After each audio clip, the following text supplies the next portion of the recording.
And joining us now on the MetaShare guest line is the head basketball coach at Pepperdine, Lorenzo Romar. He played college basketball at Washington. He played point guard in the NBA in the 80s with the Warriors, Bucks, and Pistons. He got into college coaching in 1992 with UCLA as an assistant coach. He was a part of that 1995 championship team. Then he became a head coach at Pepperdine in 1996, then went to St. Louis, then Washington.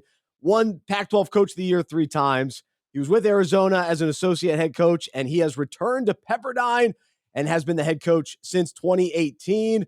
Coach, it's so great to have you on Unpacking It. How are you? I'm doing great. Glad to be on. Thanks for having me. Absolutely. Well, before we talk about your story and your career, I'm a big college basketball fan, just coming off the NCAA tournament, watched a lot of basketball. Just curious your thoughts on the tournament. Did you watch much of it? What's your approach as a coach that's not playing in it?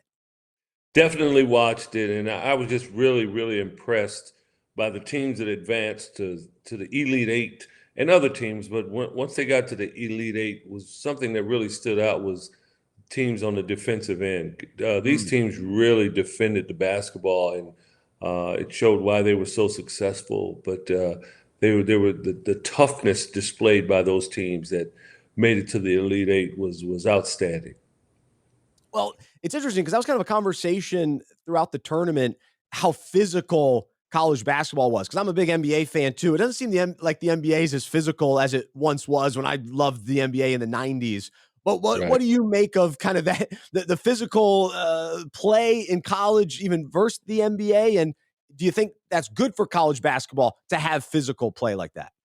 Well, when I was an assistant at UCLA and even at Washington as a head coach, we would always notice that when it was tournament time, when you would play an NCAA tournament, the games were officiated a little differently, and they let you play a little more. And it is still not as physical as the NBA. There's no question. The NBA isn't as physical as before. But I even think with that, in terms of guarding the basketball, hand checking, hands off, that's different. But inside, gaining position, all of that, it's still physical. You also have to remember there was a time in the NBA when before the on-ball screen came on the scene and the dribble drive and the spacing, you come down the floor and just pound it inside. That's kind of how you played, and it's different because the floor is spaced so much more. So it would seem like it's not as physical, but when it needs to be, it's very physical in the NBA. But the college game, in order to win, in order to be successful, you better have a certain amount of physicality within your team or you're not going to go as far. That's right. Absolutely. And we saw it in Kansas. They were using their size and physicality to get the championship for sure. Well, Yeah. let's talk about your team. And I saw you tweet this. 3 of your players made the all freshman team. And you tweeted, quote, "The cool thing about that is that all 3 of these guys are obsessed with the process." So what does the process mean from your perspective with these 3 guys? The process means that you have a passion for the game and that you're going to take extra time to get in the gym. This is the age of the trainer, and everyone has a trainer that they work with, it seems like, and somebody that works them out. There's some kids that are so conditioned to do that. If there's no one to work them out, they don't go to the gym. They don't know how to do it on their own a lot of times. And the ones that are obsessed with the process, trainer or not, they're getting in that gym and they're going to find a way to get better. The kids that watch film and don't watch just to see how they dunked on somebody, or how they hit 4 or 5 threes in a row, but how they can get better. They're looking at their mistakes. They're critiquing their game, and they're just doing everything in their power to become the best that they can be. And that's what I was alluding to the 3 freshmen that I was talking about. They were on the all-conference team, all-freshman team. That's awesome. That makes sense. And then when it comes to the process for you coming back to Pepperdine to now build this program again, what does that kind of process look like? What are some of the steps that you've already taken, and what does that blueprint look like once you kind of took over and now looking at it a couple years later?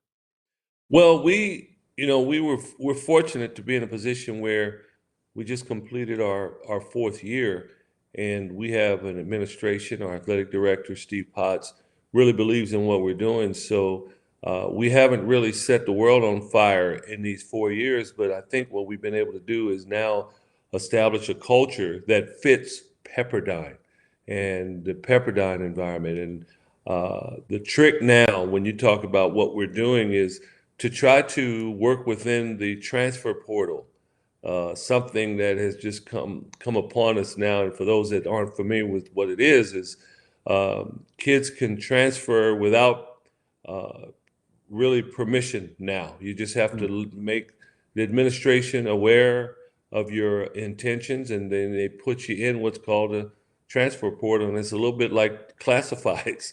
A job's available, and I'm available, and here I am, and coaches check it out every day and find out who they need to recruit. And in the past, you would have to get a release from the institution that you were part of, and they could decide if they wanted to release you to talk to other schools or not. And that's no longer. Also, you're eligible right away. You're eligible immediately.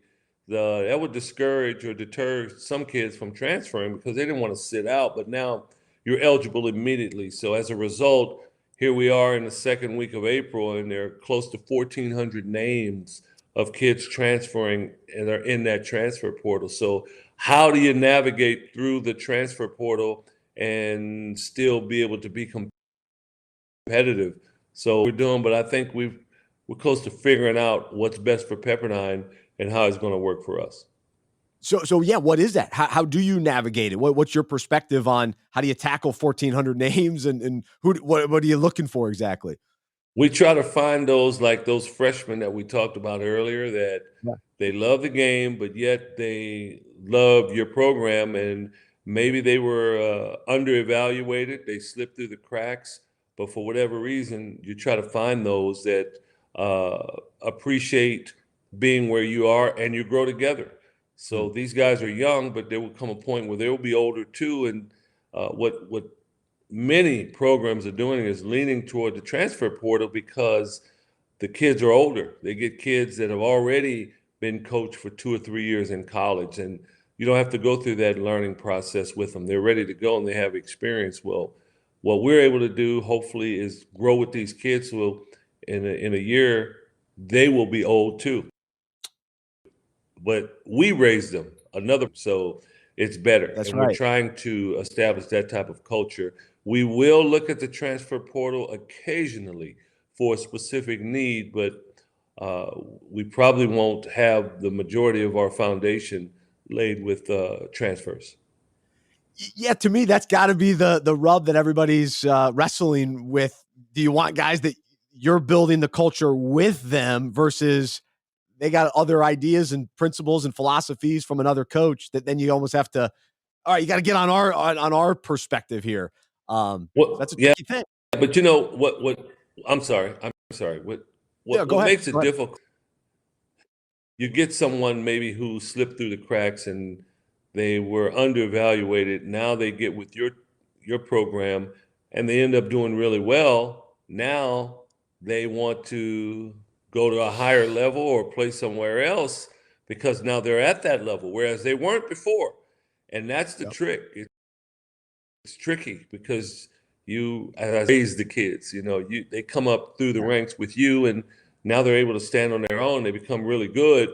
Then they transfer somewhere else, and that's what makes it really, really tricky.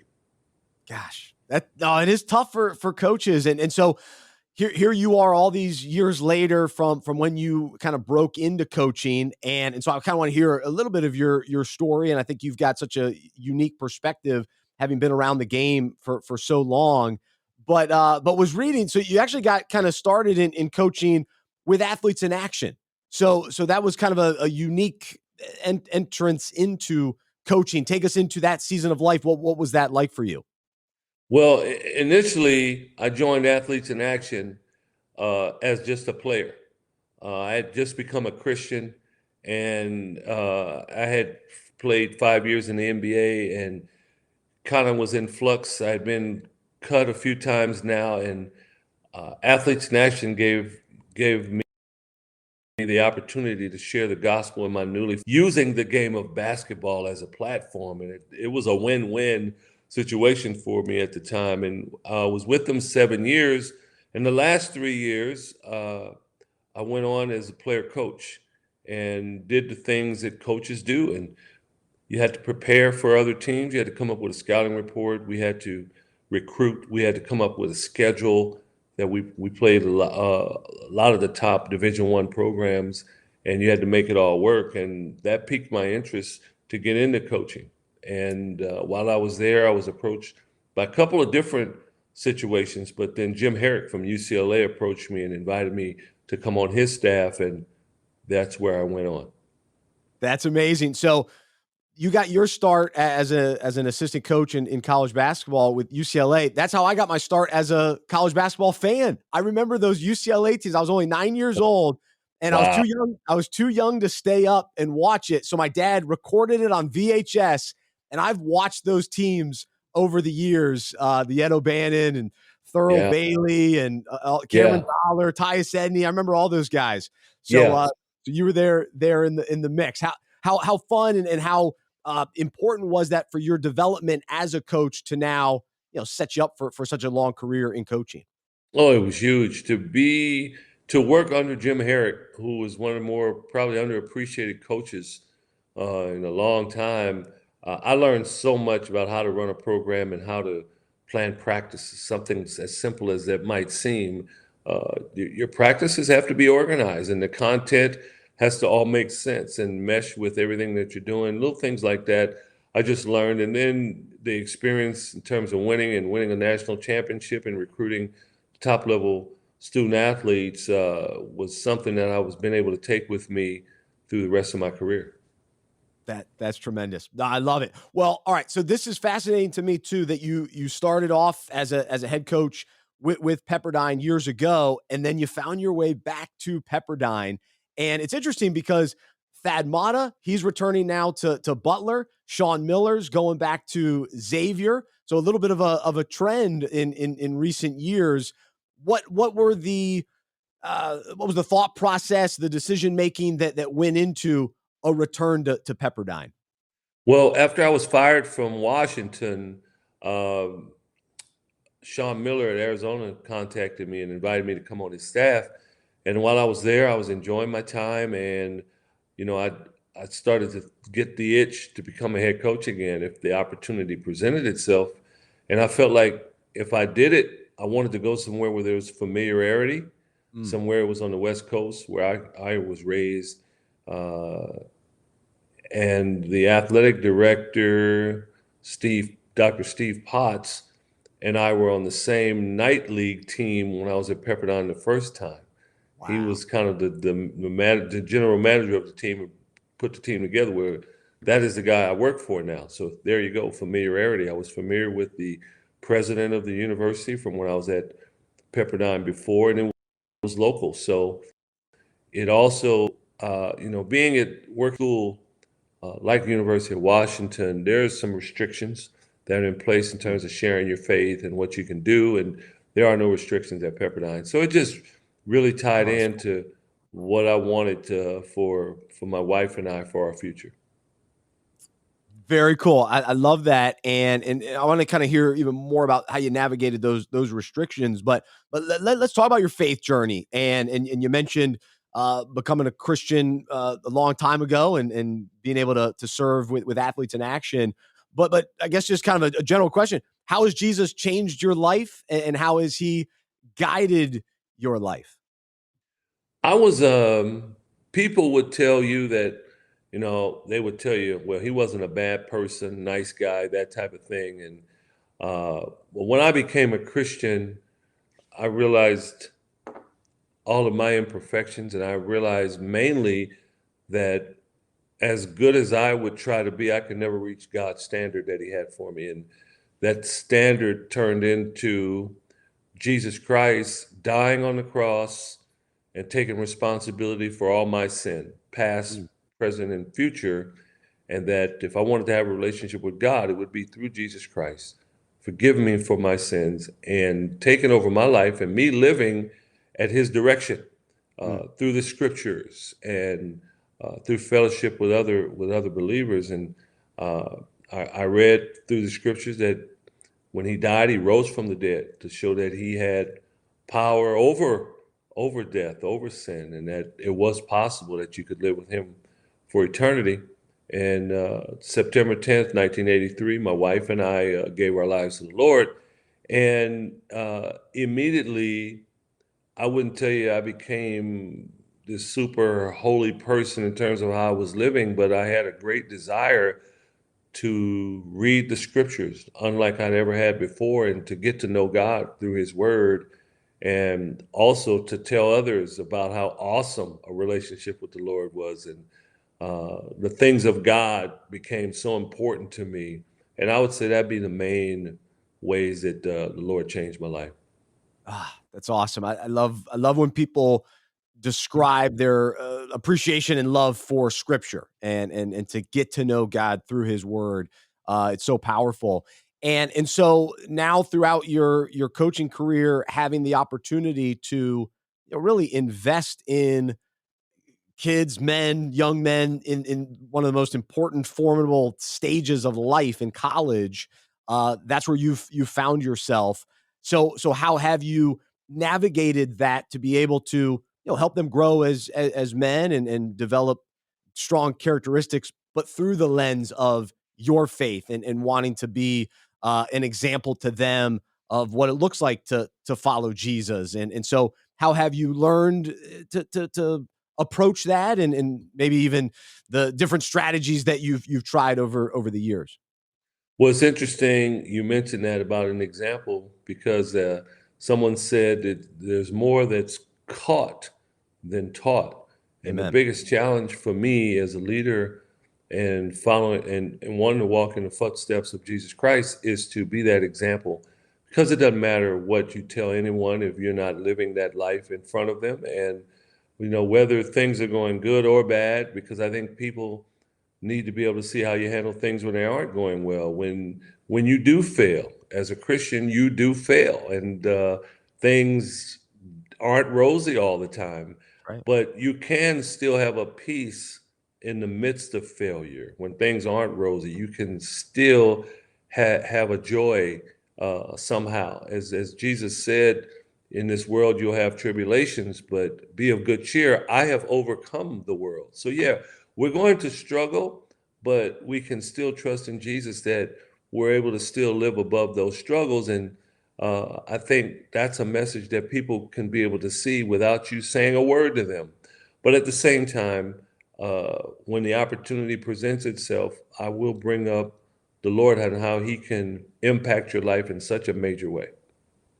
And so you spent time at secular colleges and that sort of thing. So how did you overcome some of the limitations with that to still be open about your faith? And if you Google you, there's plenty of places where you've shared your faith and that sort of thing. So you haven't shied away from it, but how did you approach that? Yeah. Well, I've learned that if you personalize your testimony and you're not so-called telling everyone this is what you need to do, if you're personalized and you say this is what works for me, you can just about say what you want to say. So, whether we had Fair. camps or whatever we did, hey, this is what's worked for me. You're still getting the gospel out. It's still a way to do that. Also, if there's any student athlete on your team that they have a faith in Christ and uh, they decide they want to have prayer. Like a couple guys wanted to pray before the game, so that's what we did. And there was nothing anyone could say because it was student led, but I was involved with it and was glad to be involved with it. We've had in years we don't have as much now, but hopefully that'll happen. We've had chaplains, we've had people that have worked with our teams where they meet with for Bible study and discipleship, and to be able to try to help spearhead that has been great. So it's to get the gospel out to the student athletes. Absolutely. And then it infiltrates the sports fan world as well. And I think about what Hubert Davis just did throughout the tournament. He just lived it. And he lived it. And at times, if he was asked certain questions, he would give honest answers and he would talk about his faith. And I thought he Yeah. took advantage of that in a really authentic, awesome way. I agree. Yes. Yeah. Yeah, and I'm curious your thoughts just on his run this year as a first time head coach, because this was a special. I'm a Duke fan, and I still am amazed by what took place, and was encouraged by who he is, even beyond the performance. He did a heck of a job because North Carolina wasn't as good, nearly as good in the beginning of the year. But he brought those guys together, and you just got the sense that these were big time basketball players, but these guys, they wanted to do well for their coach. They wanted to, you hear him say, I want to see these guys experience it, because Hubert Davis won it as an assistant. He was part of a national championship situation. Then as a player, he won a national championship. So he had done it not as a head coach, but he continued to say, I want these guys to experience that. And I just felt like those guys, they wanted their coach to experience one as a head coach. And I could just feel that. And I just sensed he had a real good relationship with those kids that he coached. Absolutely, absolutely. Well, I guess kind of the final thought on kind of your faith, but this kind of goes even beyond that a little bit. I'm always curious the principles that coaches have, or kind of your go-to core values that you've either implemented over the years, and have any of those changed at different stops along the way at different schools that you've been at, or what have been kind of those as a coach. Here's what I stick to as values and principles. Well, it's kind of evolved. We have two sets of core values. One is the basketball court, defend, rebound, share the ball, and compete. And we talk about that a lot. Something I got from Jim Herrick when I was at UCLA. But then we have one that applies on the court and off the court, and it's called PATHS, an acronym PATHS. Oh, I like Uh, P stands for passion, A, accountability, T is toughness, H, humility, and S, sacrifice. And if you apply those things in any group setting, in a marriage, a team, you're going to probably do a little better than not. And those were all taken from Scripture. that. That's when you think about Jesus Christ and the life he lived, the Passion of the Christ, the movie. He had the passion, accountability to himself to do whatever the Father wanted him to do, and accountability to his Father. No tougher human being than when he went to the cross. You talk about toughness, Mm. mental toughness and physical toughness. Humility, he left heaven to come down to this earth to sacrifice, sacrifice for us so that we could be with him for eternity. And I think that's what we have up. We have it in our locker room, but it applies to a lot of different situations. If you're passionate about just about anything, you're probably going to reach your potential. That is, you may not be the best, but your potential. If you're accountable to yourself and you allow others to hold you accountable, that's how you get better. You can't get any better if you're not held accountable. Toughness, getting through things, life is tough. You got to be tough and to be humble, to possess humility in different situations. It's going to allow you to learn a little more. You're not going to think you have all the answers. And then sacrifice, be a servant and sacrifice for the betterment of the group. It will take you a long way. I love acronyms, so I wrote that down immediately because I'm a big big fan of it. What about the significance of the word paths, or is that just that's the path you're going to take? Okay, gotcha. We have different paths that we take. Well, this path is this one. Gotcha. Perfect. No, that's really cool. So thank you for sharing that with our listeners, and I'm encouraged by that myself. The one other thing I wanted to ask you. So I'm a husband, or I'm a husband and a father of two girls. You have three girls. So Yeah. what's it like being a girl dad from your perspective? And any advice? My daughter's 2, and then another one's 8 months. So I'm a little bit behind on the journey. So what wisdom or advice do you have today? I remember those days. They were a while ago, but I remember those days. You know, it's interesting, and Bryce, I'm sure you know this. Your kids watch you all the time, and you want to be the type of dad that is an example for your daughters that when they marry, they're going to want someone to be like their dad was. Mm, Uh, if if I disrespect my wife and treat her with disrespect, they will be okay allowing that to happen to them right. because that's what they were. That's the example they saw. If I'm going to cherish and love my wife like Christ loved the church, well, then they're not going to accept anything less than that, hopefully, from the man that they're going to marry. So it's another challenge to try to be that man before them, that man that is vulnerable at times, that man that might cry in front of them, that has a sensitive side, whatever it is. But mainly, you're going to follow Christ in whatever you do. And if that example is there, hopefully they won't accept anything less than that. Amen. Wow. No, that's really encouraging. I appreciate that.